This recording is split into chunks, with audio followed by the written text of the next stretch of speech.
I will respond by saying who believes them. Their word, let's take a poll, an honest-to-goodness poll, not one that's manipulated by their trolls.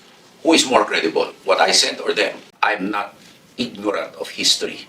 However, I'm very well aware of the saying of Mao Zedong that history is for the present. And in their history books, they conveniently forget, at the present time, the 45 million people who were killed by Mao Zedong's experiments. They do not even mention that they entered into a limited conflict or war with Vietnam, which they lost.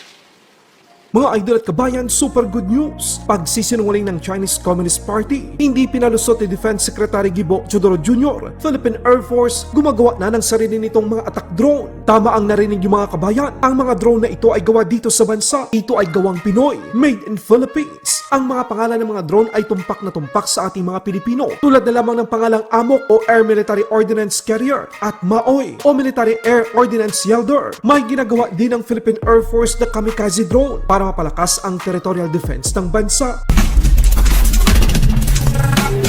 Philippine Air Force Research and Development Center nakagawa ng mga attack drone bilang suporta sa self-reliance defense posture ng Armed Forces of the Philippines at ng Pilipinas. Ang mga unmanned aerial vehicle na ito ay tatak Pilipino. Talaga? Oo, dahil sa pangalan pa lang ng mga ito siguradong mapapatakbo ka. Isa sa mga unmanned aerial vehicle ay pinangalang AMOC o Air Military Ordinance Carrier. Ang isa naman ay MAOY o Military Air Ordinance Yielder, kung saan ang mga ito ay kayang magsagawa ng pag-atake sa mga kalaban at magdala ng bomba. Para lang sa inyong kaalaman mga kabayan, ang dalawang attack drone na ito ay made in Philippines, gawang Pinoy. Akala nyo wala na? Meron pa. Meron ding ginagawa ngayon ang Air Force Research and Development Center ng Pilipinas na locally made kamikaze drone upang mapalakas ang paggawa ng mga drone na ito para sa territorial defense ng bansa. Isang patunay na kung kaya ng ibang mga bansa gumawa ng mga makabagong sandata, kayang-kaya din nating mga Pilipino. Ito ay sa patuloy na suporta ng gobyerno para mapalakas ang lokal na industriya sa depensa dito sa Pilipinas. Sa ibang balita naman, Defense Minister ng Pilipinas hindi pinalusot ang kasinungalingan ng China. Ito ang isa sa mga rason kung bakit ayaw, allergic at sinusubukang pahinain ng Chinese Communist Party ang kredibilidad ni Defense Secretary Teodoro Jr. dahil sa mga nalalaman ng kalihim ng depensa ng Pilipinas kung ano ang tunay na kasaysayan na meron ang Chinese Communist Party na palagi nilang dinadahilan upang maangkin at sakupin ang teritoryong hindi naman sa kanila.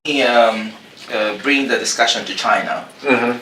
Over the past week, Beijing branded your comments on its World War II victory parade, particularly the presence of Putin and Kim Jong-un, as reflecting arrogance, disrespect for truth, and ignorance of history.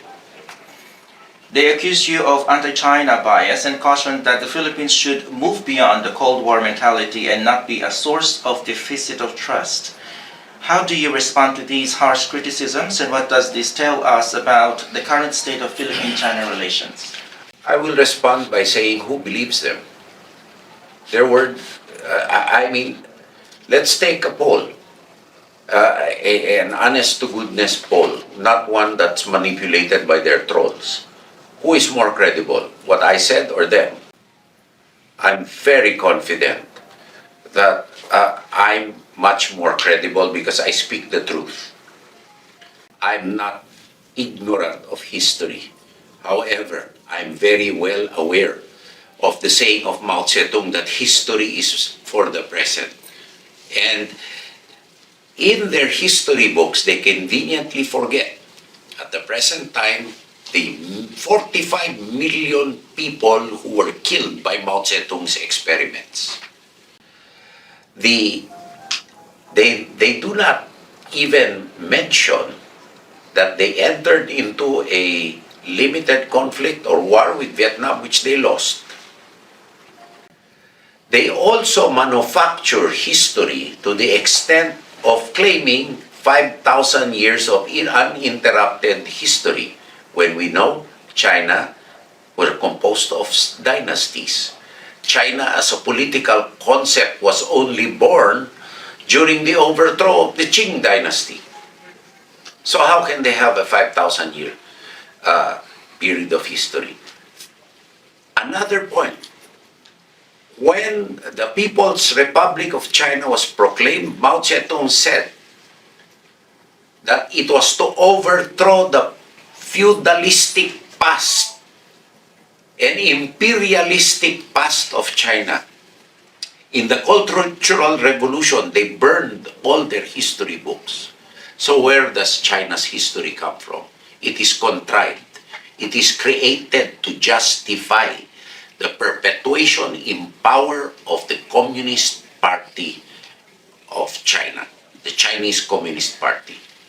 And the biggest crime of the Chinese Communist Party is to destroy whatever goodwill the Chinese people should rightly have with the rest of the world. Now, if they claim I am arrogant, who am I to be arrogant? I am a defense secretary of a smaller power. If speaking the truth is arrogance to them, what more their blatant display of raw power and their warning to their constant warnings to even a head of a sovereign state, do not play with fire. Or there is a red line you cannot cross. Who is more arrogant? Me or them? They also, what else do they accuse me of? Arrogant, ignorance of history, and deficit of distrust. Deficit of trust. Who used that term at first?